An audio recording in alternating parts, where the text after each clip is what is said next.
मुंबई की सड़कों पर रात का सन्नाटा था। इंस्पेक्टर समीर वर्मा ने अपनी कॉफी का आखिरी घूंट भरा और सोने की तैयारी करने ही वाला था कि अचानक फोन की घंटी। इंस्पेक्टर वर्मा, दूसरी तरफ से एक गहरी और गंभीर आवाज आए। हाँ, बोलिए। मरीन ड्राइव के पास एक लाश मिली है, आपको तुरंत आना होगा। समीर ने जल्दी से अपनी जैकेट उठाई और वहां पहुंचा। बीच पर पुलिस की गाड़ियां और कुछ पत्रकार पहले ही मौजूद थे। भीड़ को चीरते हुए वो उस जगह पहुंचा जहां लाश पड़ी थी। यह एक युवक की थी जिसकी गर्दन पर एक अजीब सा कोट गुदा हुआ। इस रहस्यमय कोड के बारे में तुम्हें क्या पता है, बताओ। लेकिन ये तो स्पष्ट है कि यह मौत साधारण नहीं है। समीर को फिर फोन आया। जुहू बीच पर एक और लाश मिली थी। समीर के दिमाग में पहली लाश का दृश्य अभी भी ताज़ा था। वो तुरंत मौके पर पहुंचा। इस बार एक युवती की लाश थी। उसकी कलाई पर वही कोड गुदा हुआ था, X47-13B। ये कोड्स में कोई पैटर्न है, समीर ने बुदबुदाया। उसने दोनों लाशों की फाइल को एक साथ रखा और तुलना की। दोनों मृतकों का बैकग्राउंड अलग था, लेकिन एक चीज समान थी। वे दोनों एक हफ्ते पहले एक हाई प्रोफाइल टेक्नोलॉजी कॉन्फ्रेंस में गए थे।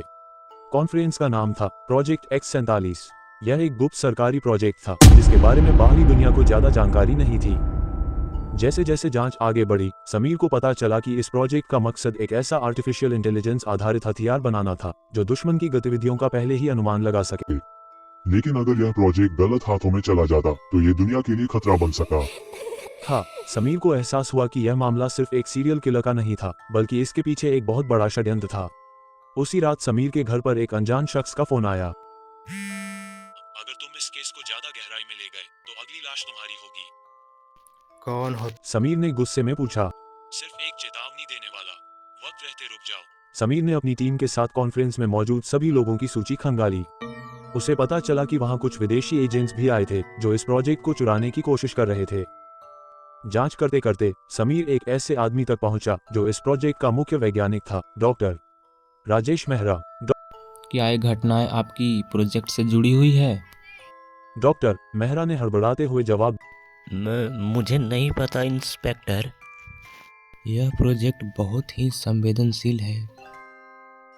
तीसरी लाश वली सीफेस पर मिली। इस बार कोड था X47-13C। समीर ने तीनों कोड्स को जोड़ने की कोशिश की। कोड में एक पैटर्न था। X47 प्रोजेक्ट का नाम है, लेकिन ये 13A, 13B, 13C, क्या ये किसी प्रकार के टेस्ट सब्जेक्ट्स का संकेत है? समीर को एहसास हुआ कि ये हत्याएं सिर्फ धमकी नहीं थीं। ये प्रोजेक्ट से जुड़े लोगों को सिस्टमैटिकली खत्म किया जा रहा था। जांच करते करते समीर को पता चला कि प्रोजेक्ट की फाइल्स चोरी हो चुकी थीं और हत्याएं सिर्फ एक मोहरा थीं। असली खेल बड़ा था, देश की सुरक्षा से खिलवाड़। अब समीर को एक फैसले पर आना था, हत्यारे को पकड़ना या फाइल्स को वापस लाना। दोनों में से एक ही चुना जा सकता था।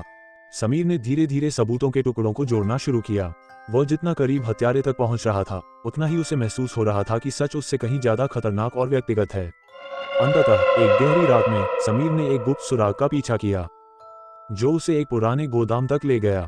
वहां उसने देखा कि हत्यारा वही व्यक्ति था जिसे उसने कभी अपना सबसे भरोसेमंद साथी समझा था, अभिजीत, उसका कॉलेज का सबसे अच्छा दोस्त और प्रोजेक्ट का सह निर्माता। अभिजीत ने शांत स्वर में अपनी साजिश का खुलासा किया। उसने बताया कि प्रोजेक्ट फाइल्स में छुपा हुआ डेटा करोड़ों का राज खोल सकता था जो सिर्फ उसका होना चाहिए था।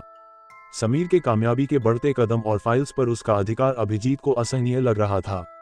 वह जलन और लालच के अंधेरे में इतना खो गया था कि उसने हत्या का सहारा लिया। लेकिन समीर के लिए सबसे बड़ा झटका यह था कि अभिजीत ने अपनी योजना में उसे फंसाने की भी तैयारी कर ली थी। समीर की आंखों में गुस्सा और दर्द झलक रहा था, जबकि अभिजीत की मुस्कान में केवल एक ठंडी, खतरनाक संतुष्टि। इस खुलासे ने समीर को अपनी ताकत और चतुराई के चरम पर ले जाने के लिए मजबूर कर दिया। नेक्स्ट पार्ट के लिए कमेंट करें। जय हिंद, जय भारत।